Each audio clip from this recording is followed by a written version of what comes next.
안녕하세요. 결혼을 앞두고 있던 31살 여자입니다. 정말 너무 속상하고 힘이 드네요.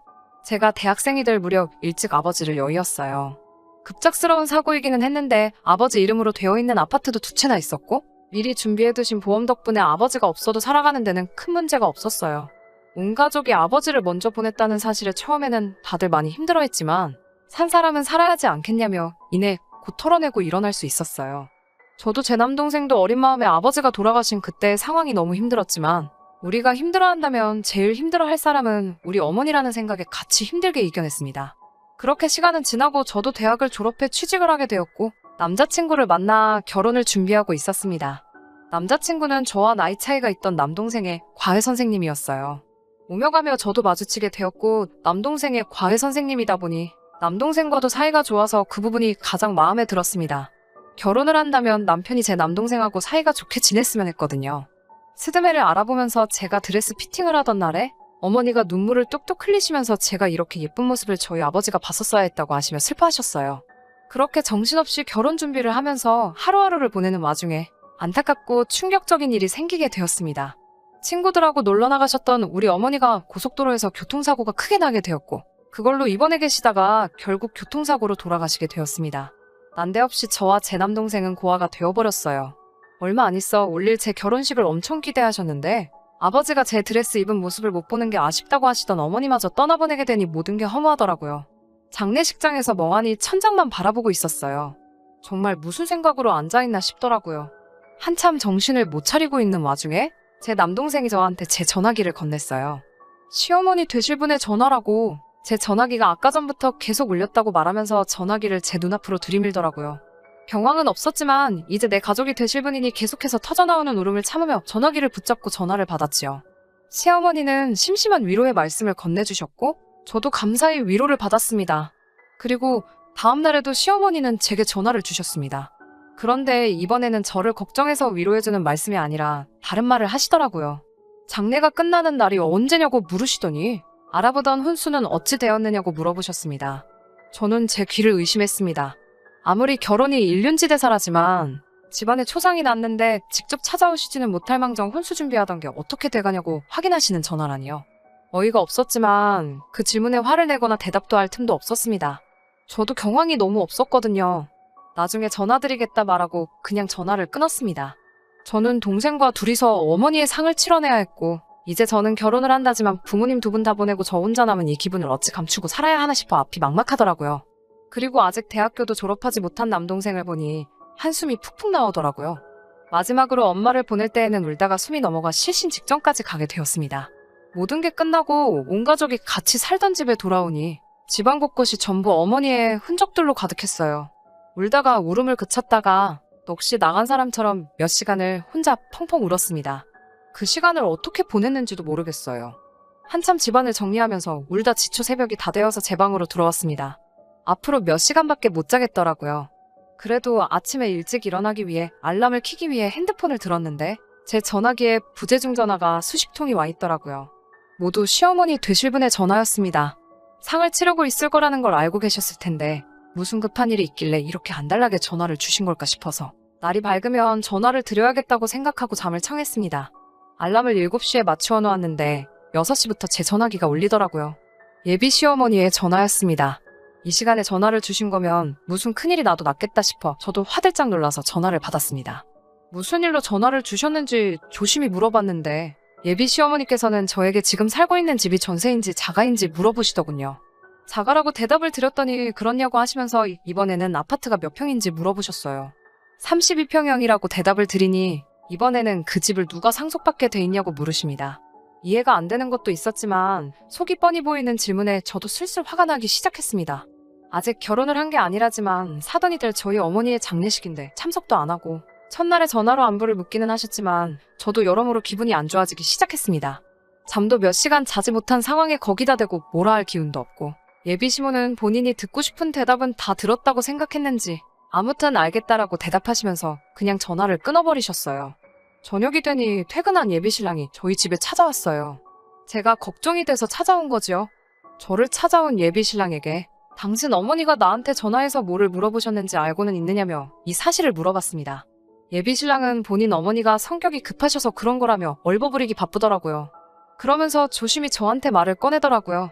어머니랑 통화했으니 자기가 말 안 해도 알지 않냐면서 이 집은 제가 상속받게 된 걸 알고 있고 제 동생은 어머니가 동생 장가 갈 때를 대비해서 팔지 않고 가지고 계시던 아파트를 가져가기로 한 사실도 알고 있다라고 하면서 그러면 신혼집을 굳이 우리들이 구할 필요가 뭐가 있느냐면서 상속세와 혼수를 신랑 쪽에서 해올 테니 우리는 그냥 이 집에 신혼살림을 차리자고 단도직입적으로 물어보더라고요. 돌아가신 어머니가 상속을 어떻게 하시는지 그걸 어떻게 그렇게 잘 알고 있느냐고 물었더니 전날 제가 통화가 안 돼서 예비신랑이 제 동생한테 전화해서 다 물어봐서 이미 알고 있다고 하더라고요. 동생은 경황이 없는 가운데 매형들 제 남자친구가 하는 말에 그 상황에서도 상속을 어떻게 받게 되는지 일일이 다 설명해준 모양입니다. 정말 참기 힘들었고 쏟아져 나오는 화를 주체할 수가 없더라고요. 너네가 인간이 맞냐고 다른 사람도 아니고 아내 될 사람 그리고 며느리 될 사람이 어머니를 잃었는데 그것도 몇 달 지난 게 아니고 바로 어제 보내드렸는데 그 와중에도 신혼집 구하는데 돈 몇 푼 아끼려고 이러고 있는 게 말이나 되냐며 소리를 질렀죠. 우리 엄마 입원해 계신 동안 병문안도 한 번 안 왔으면서 고작 생각한다는 게 우리 엄마 돌아가시면 신혼집이 저절로 마련될 거라 이미 계산하고 있었다는 게 말이나 되냐고. 솔직히 장례 치르는 중에도 너네 엄마가 미친 듯이 전화하면서 아파트 평수를 물어보고 자가인지 전세인지 확인하려고 하는 전화질에 시어머니들 분에 인성에 실망감이 가득했는데 그 와중에 너는 나보다 더 어린 내 동생한테 전화해서 상속이 어떻게 되는 건지 알아본다는 사실이 소름이 돋는다고 했어요. 사돈 되실 분이 자꾸 하셨는데도 너네 엄마는 코빼기도 안 비치던 것도 이해가 가질 않았는데 그런 부모님 밑에서 자란 너가 하는 행동을 보니 미래가 안 봐도 뻔하다고 그냥 이 결혼은 없던 걸로 하자고 소리쳤어요. 예비신랑은 어이가 없게도 그래서 그런 거였냐며 자신이 뱉은 말에 사과도 하지 않고 내일 다시 전화하겠다며 집으로 돌아갔습니다. 그리고 나서는 집에 가서 지네 엄마한테 방금 있던 일을 미주알 고주알 다 일러바쳤나 봅니다. 오밤중이 돼서 시어머니한테서 또 전화가 불이 나듯 오더라고요. 일부러 안 받고 있었는데 전화기가 꺼질 생각도 안 하고 계속 오는 전화에 본인들이 한 행동을 뉘우치고 이제 진정사과를 하려나 싶어 전화를 받았는데 저의 오산이었습니다. 사과는커녕 저한테 거래를 하자는 식으로 제안을 하더라고요. 이제 저한테 집이 생겼으니 상속세랑 혼수를 자기들이 해온다는 건 당연한 거고 거기에 돈을 더 보태줄 테니 집을 팔아서 현금화를 시키라고 제안을 하더군요. 저희 집을 판 돈과 자기들이 주는 돈을 합해서 더 큰 집을 구해주겠다고요. 예비신랑이 더 큰 집을 구해주겠다고 하는 말을 빼먹었다고 그런 뜻이 아니었다고 오해하지 말라고 설명을 하는데 제 눈에는 그 두 사람이 인두겁을 쓴 하찮은 미물로밖에 보이지 않더라고요. 그 말이나 이 말이나 다를 게 뭔지 본인들이 진짜 잘못한 게 무엇인지는 끝까지 알지도 못하고 뚫린 입이라고 더 큰 집에 살게 될 테니 저한테 이득이라는 식으로 고집 좀 그만 부리라고 말하는 꼬라지를 보아하니 더 안 봐도 알겠더라고요. 상속받으면서 생길 세금이 앞으로 우리 결혼하고 나서 절약하게 될 돈이 문제가 아니고 앞으로 저한테 무슨 일이 일어난다고 한들 그 집구석에서 제가 받을 대우가 눈에 안 봐도 뻔했어요. 게다가 이제 부모님도 안 계시니 제가 시댁에 매여 살 거라고 생각하신 건지 저를 아주 만만히도 본 것 같습니다. 그 사람들한테는 지네 가족이 최우선이고 그 다음이 돈, 그리고 그 다음이 저라는 생각밖에 들지 않았습니다. 더 할 말이 없다고 해도 자꾸만 다시 생각해보라고 강요하는 말에 저는 그렇다면 내일 직접 얼굴을 보고 이야기하자고 말하고 전화를 끊었습니다. 그리고 저는 다음날 친척들을 전부 다 저희 집으로 불렀습니다. 만나기로 1시간보다 일찍 친척들을 소집을 했고 신발을 숨기고 전부 방에 들어가서 기다려 달라고 했어요. 친척들은 설마 사람들이 그러겠냐고 제 말을 믿지 않고 오히려 제가 어머니가 돌아가신 일로 마음의 상처가 커서 결혼을 뒤집으려고 하는 건가 하고 생각을 했거든요. 이윽고 두 사람이 도착을 했지요. 제 말을 믿지 않는 친척들에게 제가 거짓말을 하는 게 아니라고 직접 들어보면 알 거라고 말하고 그냥 방 안에 있으면서 두 사람이 어떤 식으로 나오는지 듣기만 하라고 말하고 저 혼자 거실에 나와서 두 사람을 맞아 대화를 시작했습니다. 두 사람은 역시 저에게 사과를 하러 온 것이 아니었습니다. 여전히 어머니가 남겨준 집을 가지고 결혼 비용을 아끼기 위해 저에게 사탕발림을 하러 온 것이었어요. 저는 두 사람의 행동이 너무했다는 식으로 일관하고 쉽게 마음을 열려고 하지 않았습니다. 시어머니는 죽은 사람은 죽은 사람이고 산 사람들은 살아야 하지 않겠냐면서 제가 손해볼 것도 없는데 뭐가 문제냐고 점점 화를 내기 시작했어요.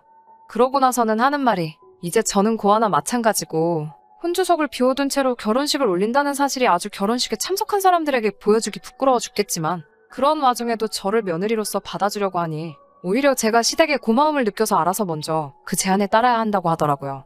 대화를 할 필요조차 없는데 벌써부터 시어머니를 오며가며 하게 만든다고 쓴소리를 하게 만들며 예단은 필요가 없으니 그걸로 부조금을 한 셈치고 이제 그만 고집 꺾고 이 집을 팔아 더 큰 집을 구하든 엄마가 살던 집을 포기하기 싫으면 그냥 이 집에서 신혼살림을 차리든 알아서 하라며 저에게 역정을 내셨습니다. 그 말이 끝나기가 무섭게 방 안에서 저희 친척들이 우르르 나왔어요. 특히 저와 결혼할 예비신랑을 특히 더 마음에 들어하던 삼촌과 그를 친형처럼 따르던 제 동생의 표정은 실망감에 심하게 일그러져 있었습니다. 방 안에서 사람들이 몰려 나오니 두 사람은 당황해서 아까까지 신나게 떠들던 그 입을 꿈쩍도 하지 못하더라고요. 끝까지 본인들이 무슨 잘못을 했는지 깨닫지 못하고 결혼할 상대, 며느리 될 사람한테 이런 짓을 하는 게 사람이 맞냐면서 사회생활을 처음부터 다시 배워와야겠다고 몰아갔습니다. 세상 천지에 사돈상 치르는데 재산이 어찌 되었냐고 묻는 사람이 어딨겠냐며 공감 능력도 터무니없이 부족하고 사람 알기를 우습게 아는 집안에는 이제는 제가 시집을 가겠다고 우겨도 보낼 생각이 없다며 두 사람 보고 이제 제 근처에는 얼씬도 하지 말라고 앞으로 제 앞에 다시 한번 나타난다면 그땐 재미없을 줄 알라며 한 소리를 했습니다. 두 사람은 결국 포기하고 돌아갔고 그 뒤로도 정말 후환이 무서운지 아무 연락도 없습니다. 잠시나마 진심 어린 사과를 하지 않을까 기대한 제가 정말 바보 같습니다. 처음부터 이런 낌새를 알았더라면 좋았을 테지만 그래도 지금이라도 알게 되었으니 다행이라고 생각합니다. 이런 쓰레기 같은 집구석에 시집가지 말라는 엄마의 선물이라고 생각하라지만 돌아가신 어머니를 생각하면 고작 이런 걸로 어머니와 바꿔야 했냐는 생각이 들며 처음부터 눈치채지 못한 제 자신이 너무 원망스럽네요. 가끔씩 동생한테 연락을 시도해본다고 하는데 동생도 화가 풀리지 않아서 연락을 받고 있지는 않다고 하네요.